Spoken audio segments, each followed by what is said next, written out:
Should I start? Well, okay, a modern historian of Usul al-Fiqh might tell you that Usul al-Fiqh started about 200 years after the immigration, after the beginning of the Muslim calendar, independently by two different people. One being Muhammad ibn Idris al-Shafi'i, he'd be writing, of course, in Egypt, and the other being Isa ibn Aban, around the same time. The reason Isa ibn Aban, of course, wrote Al-Hujjaj al-Saghir and Al-Hujjaj al-Kabir. He wrote on Qiyas and Khabar al-Wahid. These books are mostly preserved through Al-Jassas's text. Now, so if there are two Usul al-Fiqh tradition, following the Khaldun here in a way, Ghazali is not going to fit in the Hanafi tradition. Right? When he mentions the Busi, he mentions him with a frowning and a criticism. These are the kinds of people who, when they write about Usul Fiqh, they put too much furu'a. They have too many cases and legal scenarios. But in the Risala tradition, I mean, Mustasfa is not a commentary on the Risala. Were there commentaries? Yes, at least a century of these, from Sayrafi, who died 330, equaling 942, all the way to Abu Muhammad al-Juwayni, who was the father of Abu al-Ma'ali. And Abu Muhammad al-Juwayni died 436, which is 438, 1046. But if you follow Zarkashi, it's a medieval encyclopedist of Usul Fiqh. Al-Bahr al-Muhit is really a bunch of notes connected together. He has a different history of Usul al-Fiqh, specifically of the Kalam tradition. He says it was two judges that invented this thing. The Qadi al-Sunnah, meaning Abu Bakr, Muhammad Tayyib al-Baqillani, wa Qadi al-Mu'tazila, Abd al-Jabbar al-Hamadani, or Qadi Abd al-Jabbar. So there is a good reason to think of this as a specific tradition, even though these are, by the way, both of them are Shafi'is, Qadi Abd al-Jabbar and Baqillani. But al-Mustasfa, while it does criticize people who put too much kalam in Usul Fiqh, is an Usul Fiqh text within the kalam tradition.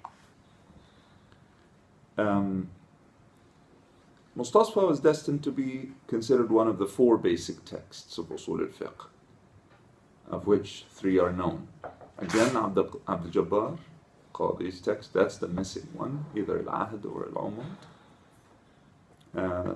And the other ones that we have, Abu Hussein al-Basri is Mu'tamad. Hussein is also a Mu'tazili, so now we have two Mu'tazilis or Shafi'is, and two Ash'aris or Shafi'is, and these would be Ghazali and his teacher, Abu al-Ma'ali. So these are the Mustasfa and the Burhan. And I think the reason we have this idea of قواعد هذا العلم أربعة وأركان هذا العلم أربعة is that Razi said that he read them before he wrote Al-Mahsul. Baqillani's text is not fiction. There is a book called the Taqrib wal-Irshad.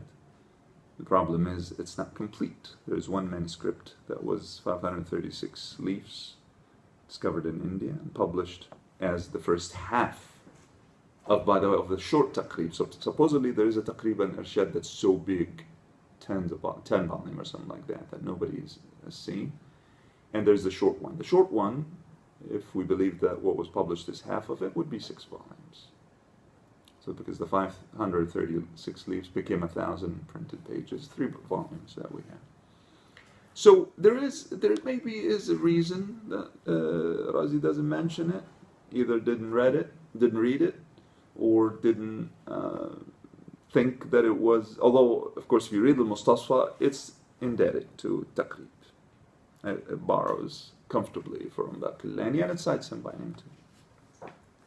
So Mustasfa fits then in the tradition of Shafi'i Usul al-Fiqh, in which case the Risala is somehow relevant, even though the structure of the Risala is very different from any kalam-based Usul al-Fiqh. And it fits definitely in this kalam tradition, which would have been just 100 years by the time Ghazali is writing. Now, usul al-fiqh is what? Usul al-fiqh is the sources of the law, right? The foundations of the law, as opposed to the classifications of the actions in practice. When you practice the categorization of human actions in matters of rituals and sales and marriage and so on, you're doing fiqh. You give us details. But now, if you look at Baqillani says usul al-fiqh hiya al-ulum. These are sciences or branches of knowledge that you need to become a good faqih. Which, if you follow Zarkashi or later Shawkani, yes, usul al-fiqh is derived of three sciences. It's made of language, lugha, kalam, and fiqh. Usul al-fiqh is made of fiqh. This is going to lead to a lot of people thinking there's something circular there. By fiqh here we mean a few general abstract principles. For example, the classification of actions into five. That becomes part of usul al-fiqh, but where does it come from? So there are big questions about how old really is usul al-fiqh, and was it really started 200 years after the rise of Islam or not? But there is no question that usul al-fiqh is an amalgam, that it derives from different areas. So Baqillani is not wrong to say that. And Ghazali's main contribution is organization. He says, I'm going to show you how this kind of knowledge can be put under the four headings. What are the four headings?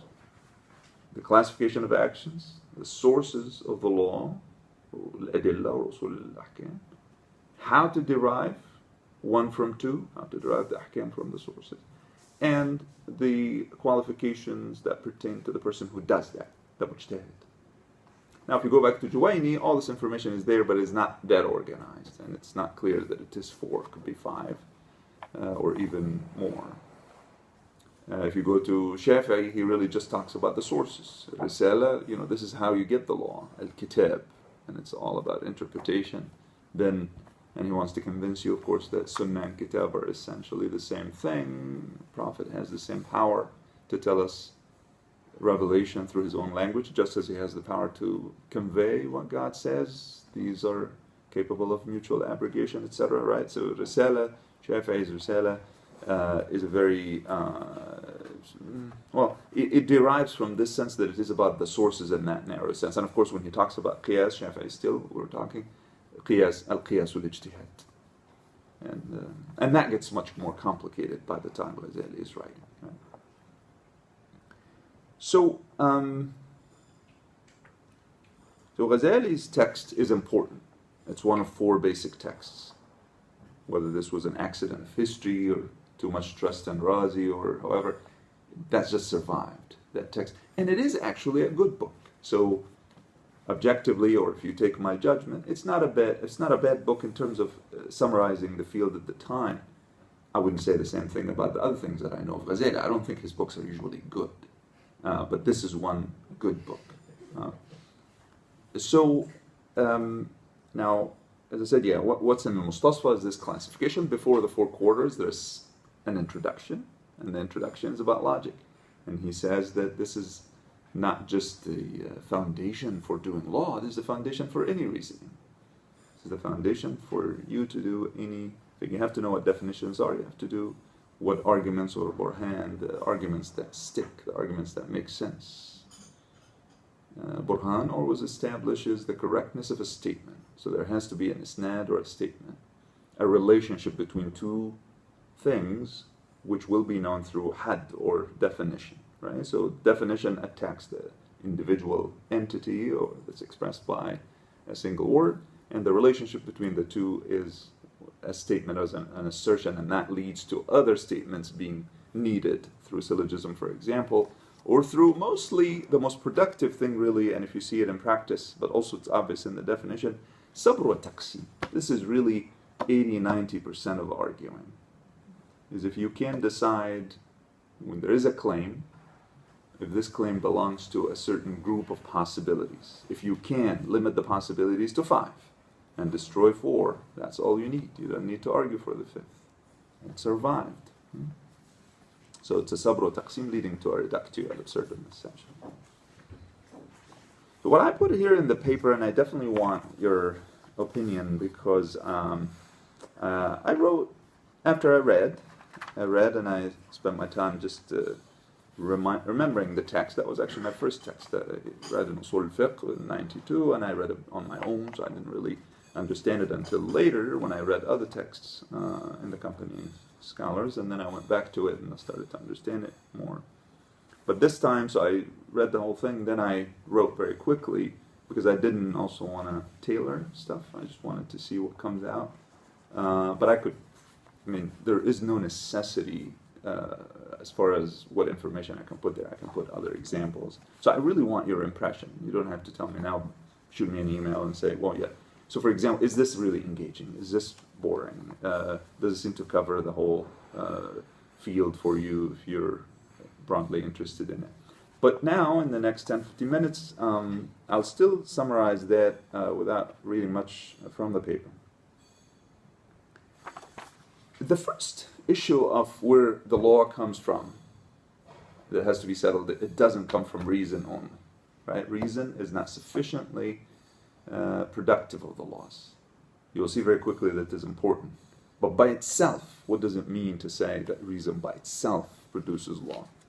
That means that you're a Mu'tazili. That means that you think that we can recognize the goodness or the badness of action as intrinsic to action. So his first argument has to be against the Mu'tazilis. That comes in quarter one. In the first quarter, when he talks about ahkam, it really kind of doesn't belong, but he forces it there because it's so important, so introductory.